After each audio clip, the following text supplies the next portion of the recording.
Souvent on entend les opposants, vous voyez non, c'est parce que les opposants là, eux sont civilisés, eux ils n'aiment pas faire rébellion, eux ils sont pas violents, eux ils sont gentils, c'est parce que c'est ça qui fait que Ouattara peut pas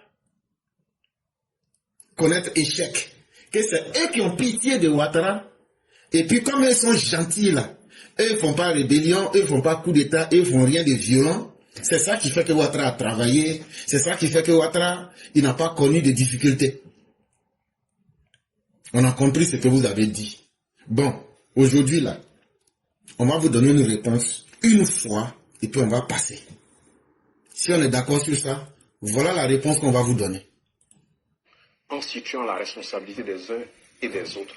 Alors, qu'en parlant de la rébellion, il a dit qu'on a eu l'indignation sélective. On n'a pas eu d'indignation sélective. La rébellion est de la responsabilité de celui qui gérait le pouvoir à cette époque. Le PPAC a cette fâcheuse tendance à dire que Laurent Gbagbo était tranquillement assis dans son pouvoir et que des gens sont quittés ailleurs, venir l'attaquer, le déstabiliser. J'ai dit non et absolument non. Quand on jure, quand on prend le pouvoir, on jure sur la Constitution de protéger les citoyens et de préserver l'intégrité du territoire. Bien avant la rébellion, certains des leurs, ministre Bouga Toutou, Laurent Gbagbo lui-même, disaient de leur posture, ils avaient des éléments probants sur le fait que des gens s'entraînaient au Burkina et qu'ils savaient à quel feu ils s'arrêtaient, ils savaient quelle boîte de nuit ils fréquentaient. Quand on finit de dire tout ça, qu'on se laisse surprendre par ce que Laurent Gbagbo qualifiait à l'époque de quelques sergents et quelques pieds nickelés, ça veut dire qu'on a échoué sur le plan de la sécurité. Il faut arrêter de pleurnicher. Le président Alassane Ouattara n'a pas pris le pouvoir au sortir d'un dîner gala. Il a pris le pouvoir à la suite d'une crise post-électorale qui a fait 3000 morts. Il a pris le pouvoir à la suite d'une rébellion. D'une crise post-électorale, d'une rébellion dont il faut assumer la responsabilité, comme je l'ai dit tout à l'heure. Mais le président Alassane Ouattara ne s'est pas assis pour pleurnicher.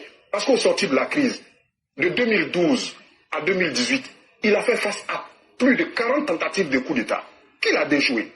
De 2012 à 2018, ce sont des dizaines de commissariats de police qui ont été attaqués dans notre pays. La gendarmerie a été attaquée, des camps militaires ont été attaqués. Certains des votes assis au Togo, au Ghana, ont participé justement à ces attaques-là. Lida Kwasi Moïse, qui est au cadre du PPACI, qui est avec vous aujourd'hui, il a été pris au Togo, il a été ramené en Côte d'Ivoire, il a même témoigné. Colonel Abéi Jean-Noël, Kate Nyatoa, colonel Gouanou. Mais le président Alassane Ouattara ne s'est pas assis pour pleurnicher.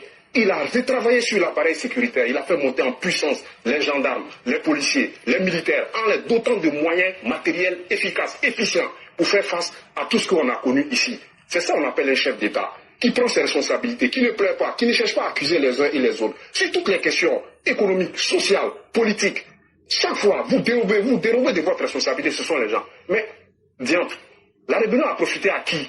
Mais c'est à vous que la rébellion a profité. Vous avez géré plus de 20 000 milliards de budget. Qu'est-ce que vous en avez fait? Qu'est-ce que vous avez réalisé pour les Ivoiriens? Parce qu'il n'y avait absolument aucun contrôle. Filière café cacao, détournement massif. À un moment donné, il faut que vous acceptiez d'assumer vos responsabilités dans les crises que la Côte d'Ivoire a connues. Et arrêtez de pleurnicher sur le fait que les gens sont venus vous attaquer. Si le président Ouattara faisait comme vous, aujourd'hui, on n'en serait pas là.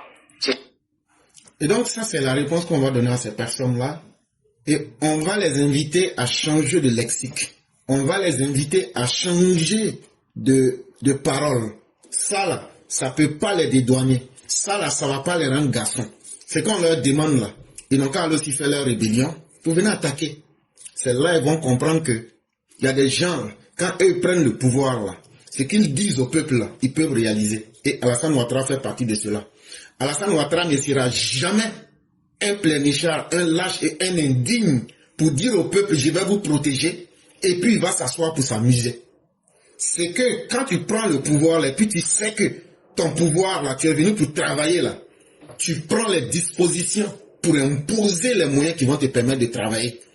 Eux étaient dans la musaille, dans l'amusement, je dirais même s'il vous plaît, dans la bêtise. Et aujourd'hui, ils veulent se justifier par l'absurde. C'est-à-dire que c'est nous, on vous a permis de pouvoir gérer le pouvoir, c'est à cause de ça. Mais vous-même, vous n'avez pas été capable de gérer votre propre pouvoir. Bon, gentillesse que vous faites à Ouattara là, pourquoi vous n'avez pas accepté de vous faire cette même gentillesse là? Vous voulez donner des réponses par l'absurde. nous aussi, on peut renverser cette tendance-là pour vous dire, bon, prenez cette même gentillesse-là, et puis reprenez le pouvoir, et puis maintenant, vous allez prendre cette même gentillesse-là pour vous gérer aussi. Là, comme ça, on va voir, est-ce qu'il y a un homme qui est plus bête que quelqu'un qui oublie d'être gentil envers lui-même? Et puis c'est vous, votre gentillesse, vous avez donné ça à Ouattara. Gardez ça pour vous. Et cette réponse étant bien claire, j'aimerais saluer aussi Yacouba Doumbia. Je l'ai rencontré il n'y a pas longtemps à Abidjan, un homme très élégant. Et je vais profiter pour lui dire de saluer mon fan numéro 1. Il le reconnaîtra. Il y a aussi une deuxième réponse qu'il faut donner. Si Ouattara n'a pas peur de Gbagbo Lake, hein, et puis s'il n'a pas peur de Tidjane Thiam Lake, hein, et il faut lui dire, il n'a qu'à écrire leur nom sur la liste électorale. On a compris. Mais ce sont des éléments de langage que je vous donne, vous les EPV, pour que vous puissiez répondre. S'ils vous disent ça là, si votre Ouattara là, s'il a su qu'il est garçon là, il n'a qu'à mener Tidjane Thiam et Gbagbo sur la liste, et puis on va voir. On a compris. Je vais vous donner un certain nombre d'éléments. Vous leur dites ça et puis vous coupez le débat là. Vous leur dites que, Alassane Ouattara là, que ce soit Gbagbo Bédié, la peur d'Alassane Ouattara là, c'est ça qui a fait que jamais, même eux tous réunis contre Ouattara seuls, ils n'ont jamais accepté qu'il y a aux élections. C'est ça qui a fait que Bédié a fait l'ivoirité pour empêcher Ouattara d'être candidat. C'est la peur de Ouattara qui a fait que Gbagbo avec Gueye ont voté l'article 35 et puis Gbagbo allait dire ça. Que c'est la peur de Ouattara qui fait que eux, ils ont pris l'article 35 pour éliminer Alassane Ouattara. Donc si dans ce pays-là, il y a quelqu'un qui fait peur aux autres, c'est Alassane Ouattara qui fait peur à eux tous. Maintenant, deuxième preuve, dites-leur qu'en 2020, là, comme leur Chakadjan, là, ils veulent le mystifier comme un dieu, là, dites, Chakadjan n'est pas plus populaire que leur Bédié. Mais en 2020, là, on allait aux élections avec le nom de Bédié sur la liste. Mais Bédié même a eu peur d'Alassane Ouattara parce qu'il sait que c'était un échec assuré. Donc demandez-leur, entre leur Chakadjan et puis leur Bédié, là, qui est populaire. Même s'ils veulent être les hommes les plus bêtes, là, ils vont te dire vraiment, Bédié est plus populaire que Chakadjan. Bon, Bédié, là, en 2020, là, son nom était sur la liste. Mais il sait que candidat Ouattara, là, tu vas l'affronter, là, c'est un échec total. Il a eu peur, il n'est pas parti. Ça fait 2. Troisième argument. Dites-leur à ces opposants farfelus là, qu'en Côte d'Ivoire là, il y a un petit livre qu'on appelle le code électoral. Ça veut dire, pour aller aux élections, là, les lois pour faire élection sont dedans. On appelle ça le code électoral. Dites-leur que dans le code électoral là, il n'y a aucun président de la République, il n'y a aucun chef de parti politique qui met le nom de son ami sur la liste. La Côte d'Ivoire n'est pas une république de copains ou de copinage. Donc, c'est montrer leur irresponsabilité et leur méconnaissance et leur lacune. Parce que, comment des gens qui disent qu'eux sont des opposants, et donc des gens qui sont censés connaître le code électoral, mais ignorant totalement le code électoral, c'est une honte qu'ils viennent nous demander que Alassane Ouattara n'a qu'à écrire le nom de Gbagbo et puis Chakadjan sur la liste électorale. Ce n'est pas Alassane Ouattara qui met les noms des gens sur la liste électorale. Il y a une commission électorale, il y a un code électoral. Et donc nous les invitons à aller se rééduquer et à lire correctement avant de sortir des choses. Ça fait 3. Quatrième argument. Dites à ces personnes-là que la vocation du président Ouattara là, c'est de venir faire respecter les lois. Si eux, à leur époque là, eux, ils violaient les lois, ou mais ils étaient incapables d'appliquer les lois là, dites-leur que nous là, on est différents d'eux. Alassane Ouattara ne sera jamais quelqu'un qu'on va pointer du doigt pour dire, c'est lui là qui a violé la loi. Parce que la loi lui avait dit, les juges ont jugé Gbagbo. Ils ont aussi dit que Chakadjan avait commis des crimes. Mais lui, il est venu, il a violé la loi, et puis maintenant, il les a mis sur la liste électorale, et puis après, des Ivoiriens sont morts, et puis après, il y a eu crise électorale, et puis après, maintenant, il y a eu des autres dans le pays. Dites-leur que Alassane Ouattara ne sera jamais indigne au point d'être désigné, d'être indexé comme celui-là même qui a violé la loi pour faire plaisir à 2 irresponsables, afin que ceux-ci puissent créer le désordre. Dites-leur que nous, on n'est pas prêts pour ça. Et que maintenant, là, on va leur apprendre à appliquer la loi. Ce qu'eux ne pouvaient pas faire, là. C'est ça nous on va faire. Et on va voir où ça aussi ça va conduire la Côte d'Ivoire. C'est parce que les lois n'étaient pas respectées en Côte d'Ivoire qu'on arrive à des désordres et à des arrangements bidons en violant la loi. Ça c'est terminé. On a fait ça. Combien d'années? Où ça nous a conduit? Maintenant là, on va faire ce que vous n'avez pas pu faire et ce que vous ne voulez pas qu'on fasse là. On va faire ça. On va appliquer la loi et puis on va voir où ça va nous conduire. Si c'est dans guerre civile, si c'est dans fin du monde, troisième guerre mondiale là. Comme on avait déjà fait les violations de loi là, on a vu tout ce qui était dedans avec ces désordres là. On n'a qu'à faire un nouveau là, on va voir où ça aussi ça va nous conduire. Ça fait quatrième argument. Cinquième argument. Dites-leur que les députés du PDC et puis du PPACI là, ils n'ont pas contesté le fait qu'ils sont régulièrement à l'Assemblée nationale. Leurs votes, leurs propositions ne sont pas invalides. Donc dites-leur qu'ils sont en activité. S'ils font semblant, ils font semblant qu'ils sont tellement irresponsables qu'ils ne peuvent pas s'assumer. Et puis ils font semblant, ils veulent que les autres n'ont qu'à porter leur boubou à leur place là. Dites-leur que le salaire des députés qu'ils prennent là, c'est fait pour arranger les Ivoiriens en votant des lois et en faisant des propositions de loi. Ça veut dire qu'ils peuvent se lever pour dire, bon, il y a telle chose qui n'est pas bien, on propose telle loi. Bon, comme ils ne peuvent pas faire ça pour les Ivoiriens là, dites-leur que nous, les gens du RHD, nous on leur dit, eux, les députés du PDCI et puis les députés du PPACI là, ils n'ont qu'à se mettre ensemble. Ils n'ont qu'à faire tontine pour se mettre ensemble. Quand ils vont finir de se mettre ensemble là, ils n'ont qu'à écrire un projet de loi pour demander l'amnistie de Laurent Gbagbo. Que ça marche ou que ça ne marche pas. Ils n'ont qu'à se mettre ensemble. S'ils sont sincères les uns envers les autres là, on va mesurer leur sincérité. Ils n'ont qu'à se mettre ensemble pour écrire un projet de loi pour dire nous demandons l'amnistie pour Laurent Gbagbo. Et puis ils n'ont qu'à déposer ça à l'Assemblée nationale. Puisque eux n'ont jamais pu faire de propositions pour les Ivoiriens. Ils n'ont jamais pu voter des lois pour les Ivoiriens. Mais s'ils sont encore irresponsables jusqu'au point d'oublier qu'ils peuvent aider Laurent Gbagbo, je crois que, sincèrement, ils sont donc les députés les plus inutiles que le monde ait connus. Et donc, ce défi-là leur est lancé. Maintenant, dans la cinquième proposition, on leur fait une autre proposition. L'article 48, qui est sombre, l'article 48 du Code de la nationalité, que chacun prend pour mettre sa main sur sa tête pour crier devant tout le monde tous les jours là, pour dire que c'est une loi sombre là. Et puis, l'article 55 de la Constitution ivoirienne là, de 2016 là, je suis en train de donner des plans à l'opposition. Je demande aux députés du PDCI et puis du PPACI, ils n'ont qu'à s'asseoir, ils n'ont qu'à écrire un projet de loi pour proposer l'abrogation de l'article 48 du Code de la nationalité et de l'article 55 de la Constitution ivoirienne. La Constitution de 2016 là. Ils n'ont qu'à avoir le courage. Comme c'est ça qui fatigue Chakadjan. Et puis son rouillon chauffe là. L'article 48 là. Et puis l'article 55 là. Parce que en réalité là, ce qui fatigue Chakadjan, c'est pas l'article 48, c'est l'article 55. Mais ils n'ont qu'à voter une loi.